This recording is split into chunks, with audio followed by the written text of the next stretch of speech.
Welcome to மணக்கணக்கு channel students. இன்னைக்கு நம்ம கிரேட் 8ல் இருக்கிற third chapter understanding of quadrilaterals தான் நம்ம பார்க்க போகிறோம். பிஃபோர் தட் உங்களுக்கு வந்து குவாட்ரிலேட்ரல்னால் என்னன்னு தெரியும். குவாட்ரிலேட்ரலில் 4 சைட்ஸ் இருக்கும் அண்ட் ஆல்சோ 4 ஆங்கிள்ஸ் இருக்கும். அது வந்து ஸ்கொயராக இருக்கலாம், ரெக்டாங்கிளாக இருக்கலாம், என்ன வேணா இருக்கலாம், பேரலோகிராம் லைக் தட் நிறைய இருக்குது. குவாட்ரிலேட்ரலில் நிறைய டைப்ஸ் ஆஃப் இருக்குது.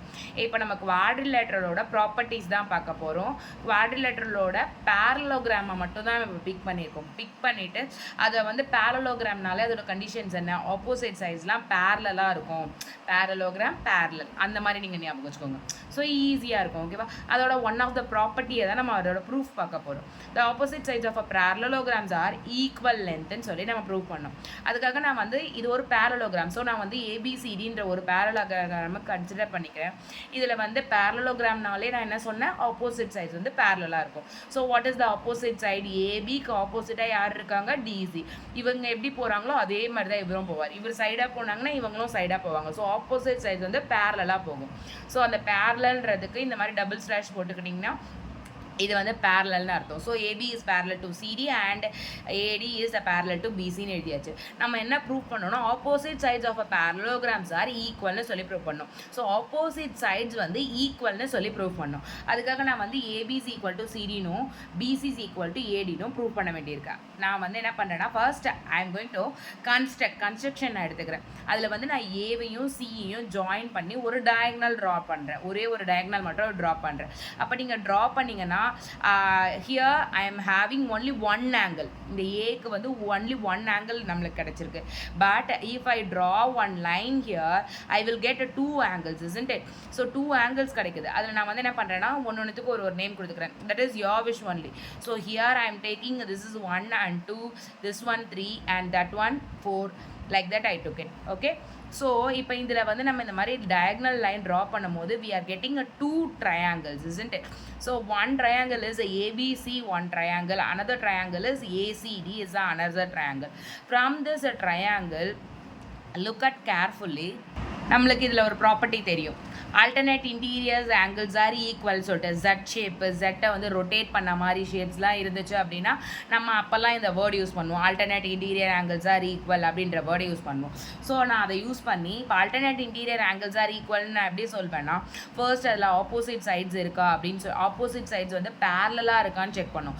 தென் ஒன் டிரான்ஸ்வர்சல் இருக்கான்னு சொல்லி செக் பண்ணிவிட்டு அப்புறம் தான் அந்த 2 ஆங்கிள்ஸும் ஈக்குவல்னு சொல்லி நம்ம ப்ரூவ் பண்ணணும். ஓகேவா? ஸோ நான் இப்போ இதில் யாரெல்லாம் நான் இப்போ சப்போஸ் இந்த ஷேப்பை நான் கன்சிடர் பண்ணுறேன்னு வச்சுக்கோங்க.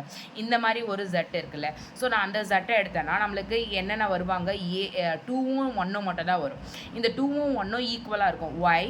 Because alternate interior angles are equal. அதில் என்னென்ன கண்டிஷன்னா ஏபியும் சிடியும் பேரலாக இருக்கா இல்லையா பாருங்கள், பேரலாக இருக்குது. அண்ட் ஆல்சோ ஏசின்றது வந்து ஒரு டிரான்ஸ்வர்சலாக ரியாக்ட் ஆகிட்டு இருக்கு.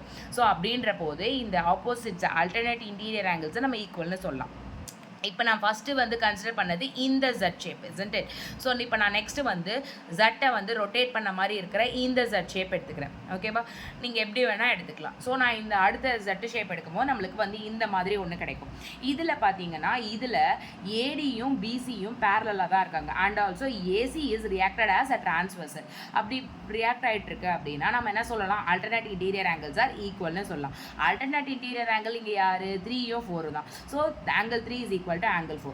நீங்கள் எக்ஸாம் அப்போ angle 1 is equal to angle 2, angle 3 is equal to angle 4 இந்த மட்டும் எழுதக்கூடாது. why நம்ம எழுதுகிறோம், இது எதனால் எழுதுகிறோம் அப்படின்ற டெஃபினிஷன்ஸும் நம்ம எழுதணும்னா தான் நம்மளுக்கு ஈஸியாக இருக்கும். அதே போல் இந்த 2 ட்ரையாங்கிள்லையும் பார்த்தீங்கன்னா ஒரே ஒரு சைடு மட்டும் காமனாக இருக்குது. இது ஒரு ட்ரையாங்கிள், இது ஒரு ட்ரையாங்கிள். இந்த 2 ட்ரையாங்கிள்லையுமே ஏசின்றது காமன் சைடு. கரெக்டாக இந்த ட்ரையாங்கிளையும் ஏசி வருது, அந்த ட்ரையாங்கிளையும் ஏசி வருது. ஏசி சிஏன்னு எழுதியிருக்கீங்களே அப்படின்னா ரெண்டுமே ஒன்று தான். ஏசினாலும் சிஏனாலும் ஒன்று தான். 2 ட்ரையாங்கிள்லையும் வருது. அது என்னது, காமன் சைடுன்றதையும் நான் மென்ஷன் பண்ணியிருக்கேன். இப்போ நம்மளுக்கு ஒரு ஆங்கிள் ஈக்குவல், இங்கே ஒரு ஆங்கிள் ஈக்குவல், இங்கே ஒரு சைடு ஈக்குவல். ஸோ ஏஏஎஸ்ன்னு சொல்லி ஒரு ரூல் கிடையாது. ஸோ நான் என்ன பண்ணுறேன்னா ஏஎஸ்ஏ சிமிலாரிட்டியை அப்ளை பண்ணி நான் இந்த 2 ட்ரையாங்கிளும் சிமிலர் ட்ரையாங்கிள்னு சொல்லலாமா? ஸோ நான் இப்போ அதை தான் வந்து இங்கே எழுதியிருக்கேன். அந்த 2 ட்ரையாங்கிளும் சிமிலர் ட்ரையாங்கிள் சொல்லி எழுதியிருக்கேன். இதை எழுதும் போது ரொம்ப கேர்ஃபுல்லாக எழுதணும். ட்ரையாங்கிள் போடணும். நான் நிறைய பேர் இங்கே ஆங்கிள் யூஸ் பண்ணுவீங்க, அந்த மாதிரி பண்ணக்கூடாது, சரியா? ஸோ ட்ரையாங்கிள் தான் யூஸ் பண்ணணும். அப்போ இந்த 2 ட்ரையாங்கிளுமே நீங்கள் சிமிலர் ட்ரையாங்கிள்னு சொல்லிட்டீங்கன்னா அப்போ நம்ம சிபிசிடி அப்ளை பண்ணலாம்ல. What is the full form of CPCT? Corresponding parts of congruent triangles are equal. So நான் அந்த சிபிசிடி அப்ளை பண்ணி ஏபின்ற சைடும் இங்கே இருக்கிற ஃபஸ்ட்டு 2 எடுக்கிறீங்கன்னா இங்கே இருக்கிற ஃபஸ்ட்டு 2 எடுக்கணும். ஏபின்ற சைடும் சிடின்ற சைடும் ஈக்குவல். அதே போல் பிசின்ற சைடும் டிஏன்ற சைடும் ஈக்குவல். கரெக்டாக? அப்போ இன்னொரு பாசிபிளும் இருக்குது. ஃபஸ்ட்டையும் லாஸ்ட்டையும் கூட நீங்கள் எடுக்கலாம். ஏசியும் சிஏவும் ஈக்குவல். ஏசி சிஏ ரெண்டுமே ஒன்று தானே. அந்த காமன் ஆங்கிள் நம்மளுக்கு கிடச்சிட்டு பார்த்தீங்களா? அப்போ அந்த ஃபஸ்ட்டு 2 ப்ளக் பண்ணுங்கள். இங்கேயும் ஃபஸ்ட்டு 2 ப்ளக் பண்ணிக்கோங்க. செகண்டு தேர்டு ப்ளக் பண்ணிங்கன்னா உங்களுக்கு ஆன்சர் கிடச்சிரும். இப்போ நம்மளுக்கு என்ன கிடச்சிருச்சு? Opposite sides of a parallelograms are equal லென்த்னு சொல்லி நம்மளுக்கு கிடச்சிருச்சு. கரெக்டாக?